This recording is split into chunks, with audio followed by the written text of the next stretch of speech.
नमस्कार दोस्तों, आप देख रहे हैं राजस्थान समाचार। गरीबों को बांटे जाने वाले गेहूं में ठेकेदार मिला रहा था मिट्टी। राजस्थान में पंचायत चुनाव का दूसरा चरण चालू हो गया है। राजस्थान में आज कोरोना से एक युवक की मौत भी हो चुकी है। राजस्थान से ऐसी कई बड़ी खबरें सामने आ रही है। आइए जान लेते हैं राजस्थान की पहली और सबसे बड़ी खबर। राजस्थान में आज कोरोना से एक युवक की मौत हो चुकी है। राजस्थान में पिछले 24 घंटों में कोरोना के 20 नए केस मिले हैं। वहीं एक 46 साल के व्यक्ति की इस बीमारी से हो गई है। सबसे ज्यादा 4 केस आज उदयपुर से मिले हैं। वहीं जोधपुर, बीकानेर, अजमेर समेत कुल 8 जिलों में मरीज मिले हैं। कोरोना से आज 29 मरीज रिकवर भी हुए हैं। अब एक्टिव केसों की संख्या घटकर 260 हो गई है। राजस्थान में स्थिति देखें तो आज दिन तक प्रदेश में कुल 9,55,146 लोग कोरोना की चपेट में आ चुके हैं। इसमें से 9,45,928 लोग रिकवर भी हो चुके हैं। वहीं 8,959 लोगों की अब तक मौत भी हो चुकी है। चलिए दोस्तों, अगली अपडेट जान लेते हैं। गरीबों को बांटे जाने वाले गेहूं में ठेकेदार मिला रहा था मिट्टी। भरतपुर में गरीबों के साथ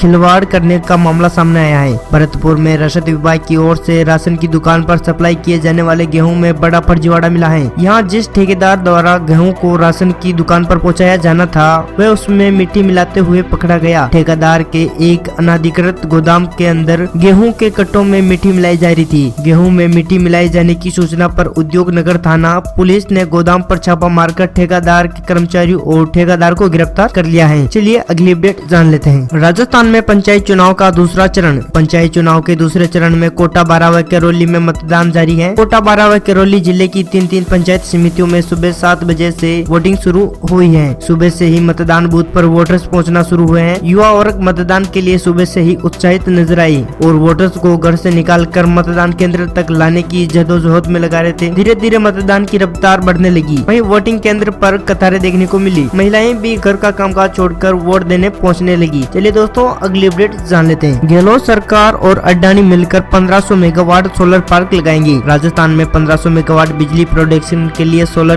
पार्क लगाए जाएंगे। प्रदेश सरकार ने सोलर पार्क के लिए अडानी के साथ ज्वाइंट वेंचर की company messrs Adani renewable energy park Rajasthan limited बनाई है, जिससे जैसलमेर के भीमसर और माधोपुर सरदारसर गाँव में 1324.14 हेक्टेयर जमीन की आवंटित करने की मंजूरी कैबिनेट ने दे दी है। जैसलमेर के ही बाटयाडू और नहाड़ गांव में 276.86 हेक्टेयर सरकारी जमीन थी। शर्त कीमत पर आवंटित करने की मंजूरी दी गई। इसके अलावा करीब 30 megawatt wind solar hybrid power project लगाने के लिए करालिया गांव में 64.38 हेक्टेयर सरकारी जमीन की लीज पर अलॉट करने की मंजूरी दी थी। इससे सोलर एनर्जी प्रोडक्शन की कैपेसिटी बढ़ेगी, साथ ही यहाँ पर रोजगार भी बढ़ेगा। चलिए अगली अपडेट जान लेते हैं। जैसलमेर में भारत पाकिस्तान बॉर्डर के 5 किलोमीटर एरिया में रात को बाहर घूमने पर बैन लगा दिया गया है। राजस्थान के जैसलमेर जिले से लगती भारत पाकिस्तान सीमा के 5 किलोमीटर एरिया के आसपास रहने वाले निवासी अब रात को बाहर नहीं घूम सकेंगे। कलेक्टर आशीष मोदी ने कोड ऑफ क्रिमिनल प्रोसीजर 1973 की धारा 144 के तहत भारत पाकिस्तान सीमा के पास लगते हुए 5 किलोमीटर सीमा क्षेत्र में कुछ प्रतिबंध लागू कर दिए हैं। कलेक्टर के आदेश के अनुसार भारत पाकिस्तान सीमा क्षेत्र के आसपास रहने वाले निवासी और दूसरे कोई भी लोग रात को विचरण नहीं कर सकेंगे। 5 किलोमीटर के इलाकों में एंट्री और वहां घूमने के लिए परमिशन लेनी होगी। बिना परमिशन के 6 फरवरी 2022 तक शाम 6 बजे से सुबह 7 बजे तक प्रतिबंध लगा दिया गया है। दोस्तों, ये थी राजस्थान की कुछ महत्वपूर्ण खबरें और ऐसी ही खबरें जानने के लिए अभी करें उस लाल बटन को दबाकर राजस्थान समाचार को सब्सक्राइब, क्योंकि जैसा ही न्यू अपडेट आई सबसे पहले जानकारी आपको मिले। जय हिंद, जय भारत, वंदे मातरम।